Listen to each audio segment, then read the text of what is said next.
Fala pessoal, professor Marques Cruz com vocês aqui hoje em mais um vídeo. Vou fazer a correção da prova da UFRN. Já fiz a da prova de nível superior e hoje a prova de nível D. Então a prova de nível D, para você que ainda não viu a resolução, vou trazer aqui para você, certo? Essa prova aqui que eu peguei especificamente é a prova de técnico em enfermagem, mas ela é a prova de nível D, então serve para assistente de administração, todos os outros técnicos de laboratório, então todas essas outras provas, a parte de legislação, língua portuguesa e legislação vai ser igual, só o que vai mudar vai ser a específica. Então vamos iniciar aqui, vou trazer vocês aqui para as questões da Lei 8.112 e a gente vai poder discutir um pouquinho aqui sobre muita coisa que eu já tinha falado lá na live com vocês, tá? Então, legislação, questões de 11 a 20 da prova da UFRN 2023, a aplicação da prova, né? Foi dia 15 de janeiro de 2023, então a aplicação dessa prova. E vamos lá, vamos ler. Questão de número 11. A Lei 8.112 assegura às pessoas portadoras de deficiência, eu acho que aqui já ficou um errinho, né, na escrita, né? As pessoas portadoras de deficiência, o direito de se inscrever em concurso público para provimento de cargos cujas atribuições sejam compatíveis com a deficiência de que são portadoras. Nos termos dessa lei, serão reservadas para as pessoas com portadoras de deficiência até. Essa palavra aqui é importante, né? Até. Porque lá na Lei 8.112, ele vai falar um percentual para a gente, certo? Esse percentual, ele está indicado lá no artigo 5º. Lá no artigo 5º. Então, vá lá na 8.112, artigo 5º, você vai encontrar os requisitos básicos para a investidura, que a gente já conhece. Idade mínima de 18 anos, quitação com os deveres militares, eleitorais, tudo aquilo que a gente já conhece, né? E a gente tem lá no seu parágrafo 2º do artigo 5º, que ele vai falar que é até 20%. Então, isso aqui vai tratar, obviamente, em lei específica, tá? Mas lá vai dizer, ó, na 8.112, que é como a questão coloca, até 20%. Ele coloca até, a gente tem 20%, então, obviamente. Aí a letra A. Já adianta até para vocês aqui que essa prova, ela foi colocada no site da banca, da Compev, e todas as respostas corretas são a letra A, porque é uma prova só para demonstração. Então, o gabarito aqui vai ser A em todas, tá? Mas só para eu vou deixando sempre aqui a referência, né, do artigo lá da legislação, que é para vocês depois, para quem quiser, né, poder dar uma conferida lá, tá? Então, lá fala que é 20%, a gente tem aqui 20%, então, obviamente que a gente tem aqui 25% não é, 30% não é, 35% não é, então, de fato, é a letra A. Vamos para a questão de número 12. À luz das disposições previstas na Lei 8.112, o servidor fará jus à licença para atividade política, vou dar um destaque aqui, fará jus para licença para atividade política, então essa licença para atividade política, a partir do registro da candidatura até o 10º dia seguinte ao da eleição, assegurados os vencimentos do cargo efetivo somente pelo período de... Então, eu já tratei isso aqui com vocês num vídeo específico aqui do canal. Não vou lembrar qual o número do vídeo, né? Mas você pode acompanhar na playlist da Lei 8.112 que eu deixo aqui na descrição. E lá, você dando uma olhadinha lá no vídeo que trata desse artigo, o artigo 86, você vai ver que no parágrafo 2º, ele vai especificar para a gente que são 3 meses. Então, a gente tem aqui 3 meses, mais uma vez, letra A. Então, aqui basicamente é liminar demais porque é uma data, né? É um período, então só pode ser um. Não tem risco de, isso aqui é passível de anulação. Não, a escrita ficou muito boa, então não tem nenhum risco nesse sentido. Vamos lá para a questão de número 13. Considerando o que expressamente dispõe o regime jurídico dos servidores públicos civis da União, a Lei 8.112, assinale as afirmativas abaixo. 1. Vencimento é retribuição pecuniária pelo exercício do cargo público. Show de bola, perfeito até aqui. Com valor fixado em portaria. Não, valor fixado em lei. Então, esse item aqui está errado. Não é fixado em portaria e sim em lei. A gente tem várias carreiras, por exemplo, dos professores, a 12.772. Dos técnicos administrativos, 11.091. Então, é fixado em lei, né, o valor do vencimento. Assim como outras carreiras também tem outras leis aí, outras legislações específicas. Então, esse tópico 1, né, a gente tem aí, está no artigo 40. Então, para você conferir lá, certo? Artigo 40. Já no artigo, na parte 2 aqui, a gente tem reversão, é uma das formas de provimento em cargos públicos. Perfeito. As formas de provimento, elas estão lá no artigo 8º. Tá? Então, artigo 8º da lei, especificamente sobre a reversão, está lá no inciso 6. Então, você pode conferir depois, estou deixando aqui a anotação. A gente sabe que o 1 é falso, elimina aqui. Se o 2 é verdadeiro, elimina esse. Então, a gente já sabe que é a letra A. Vamos só conferir se a 3 está correta. Cargo público é o conjunto de atribuições e responsabilidades previstas na estrutura organizacional que devem ser cometidas a um servidor. Perfeito. Artigo 3º, lá no início da lei, na primeira página ainda. Artigo 3º, a gente vai ter, então, verdadeiro. O plano de seguridade social do servidor prevê os benefícios que podem ser concedidos ao dependente, dentre os quais o salário família. O salário família é, sim, um dos benefícios do plano de seguridade social. O único problema desse item é que ele não é, esse aqui especificamente, ele não é concedido ao dependente, e sim ao servidor. Ao servidor por dependente, e não ao dependente. Né? Apesar, o dependente vai usufruir, sim, mas ele é fornecido ao servidor, tá? Então, a gente tem que ao servidor por dependente, artigo 185, inciso 1, a linha C. Então, lá você vai ter toda essa referência aqui para você poder encontrar e dar uma lida melhor depois. 14. Um servidor público federal reincide, ou seja, foi mais de uma vez, né? Reincide, essa palavra aqui é muito importante, reincide em falta punível com advertência. Se ele reincidiu numa falta punível com advertência, ele vai sofrer uma suspensão. Então, sofreu a penalidade disciplinar de suspensão de 9 dias. De acordo com as disposições do regime jurídico dos servidores públicos civis da União, Lei 8.112, havendo conveniência para o serviço, ou seja, existindo conveniência, não é uma obrigatoriedade. Havendo conveniência para o serviço, a penalidade de suspensão aplicada ao servidor poderá ser convertida em multa. Na base D, a gente falou sobre esse tópico aqui na nossa live também, né? Assim como algumas questões anteriores. Então, a gente sabe, né? Eu falei lá para vocês que é 50%. E a gente tem que nessa questão 14 está representado lá no artigo 130, parágrafo 2º, que vai dizer para a gente que é 50%. Então, 50%, vamos analisar aqui, 50% por dia de vencimento ou remuneração, ficando o servidor obrigado a permanecer em serviço. Perfeito. Então, nessas situações aqui, o servidor ele sofre uma pena de multa, mas essa multa ele é só para amenizar, né, a situação. Então, ele tem que permanecer trabalhando e o valor que ele vai receber por dia de vencimento ou remuneração é a metade do que ele receberia normalmente, tá? Então, aqui 50%, então as demais a gente, obviamente, sabe que estão erradas, né?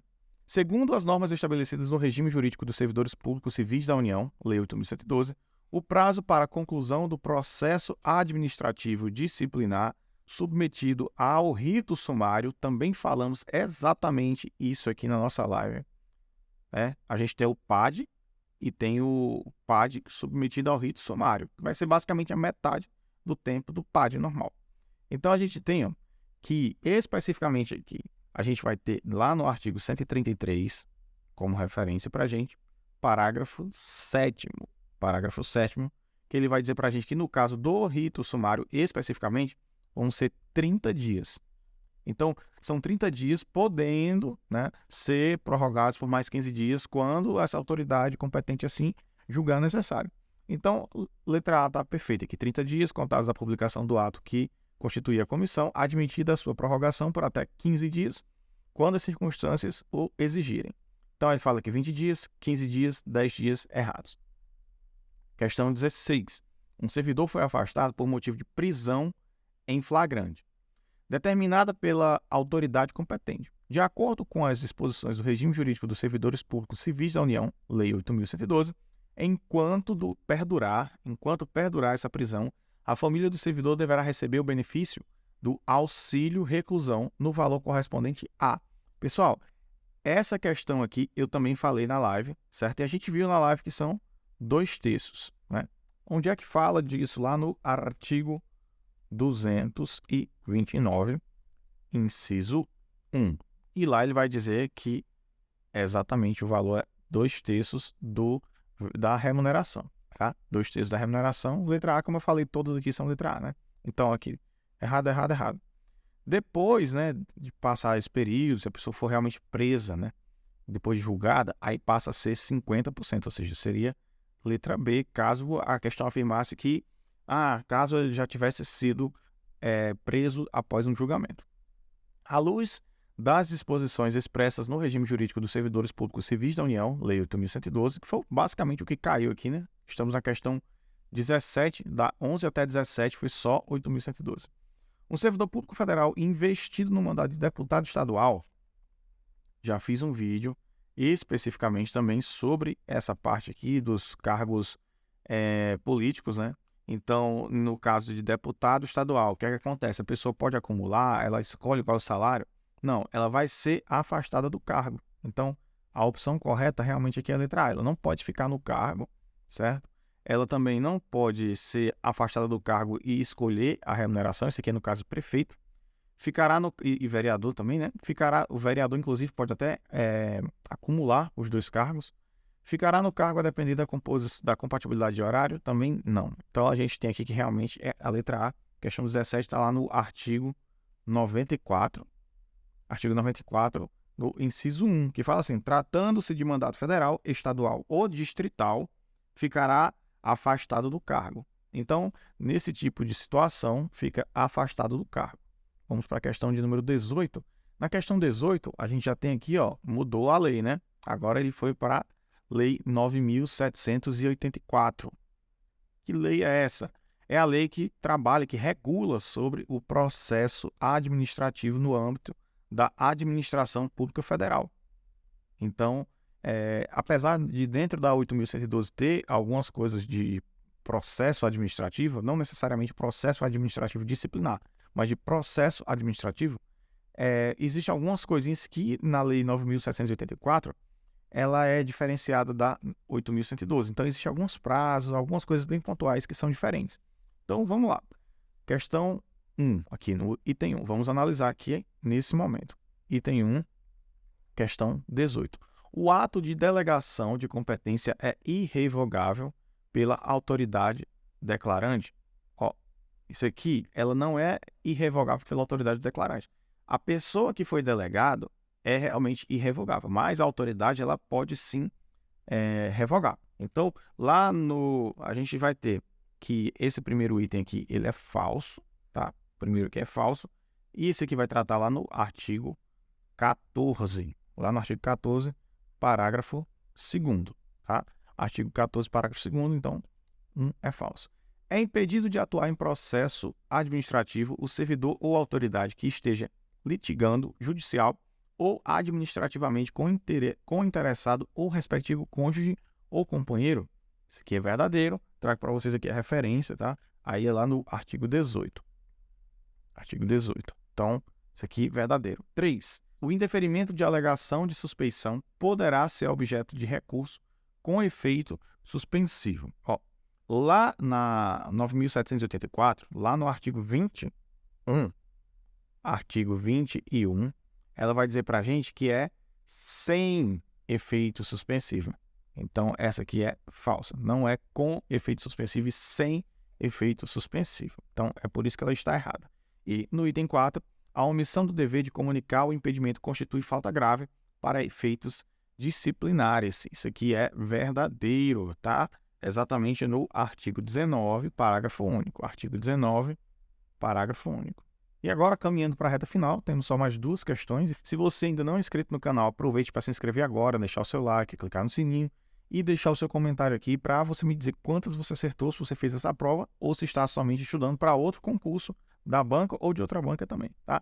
A Lei 9.784, de 29 de janeiro de 99, a qual regula o processo administrativo no âmbito da administração pública federal, estabelece expressamente alguns direitos para o administrado, dentre os quais a gente tem, como a gente já sabe que o gabarito é letra A, vou trazer aqui a referência. Fazer-se assistir facultativamente por advogado, salvo quando obrigatória a representação por força de lei. Ok, já falei isso também sobre a 8.112 e aqui é igualzinho. Você não é obrigado a ter um advogado te defendendo. Mas, se você quiser, você pode. Agora, existem situações em que, por força de lei, você precisa de um advogado. Então, nessa situação, não vai ser facultativo. Então, o que a letra A está dizendo? Fazer-se assistir facultativamente por advogado, salvo quando obrigatória a representação por força de lei. Então, essa questão aqui, correto é a letra A da questão 19, e o embasamento para ela está no artigo 3º,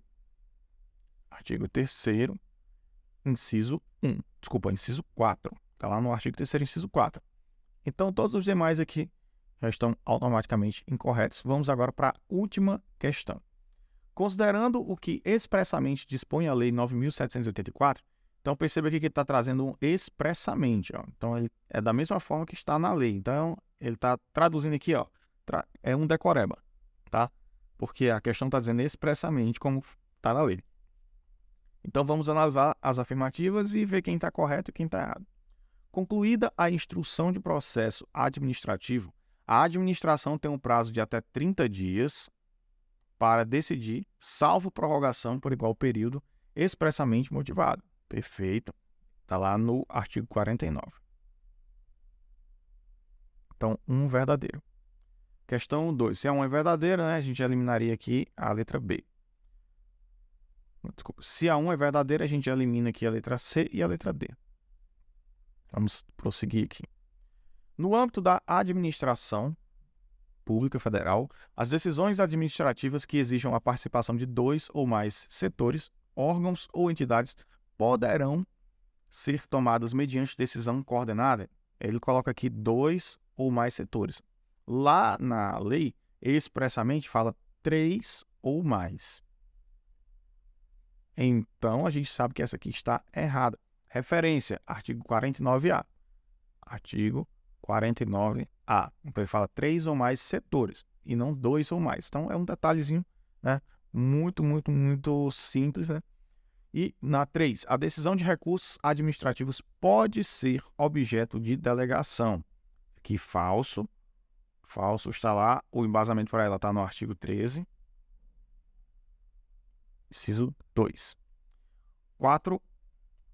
O processo administrativo pode iniciar-se de ofício ou a pedido do interessado. Isso aqui não é as coisas assim, lá no início da lei, lá no artigo 4º. Então, aqui está no artigo 4º. E a gente finaliza aqui mais uma correção de prova. Se você ainda não é inscrito no canal, aproveite para se inscrever agora, deixar o seu like, clicar no sininho para ficar antenado sobre todas as novidades. Quando ativar o sininho, clica em ativar todas as notificações, porque quando eu iniciar uma live, você vai receber a sua notificação para você poder participar aqui ao vivo, comentar e interagir juntamente com todos. Espero que você tenha sucesso no seu concurso e quando for aprovado, não esqueça de me chamar para o churrasco. Tchau, tchau. Valeu!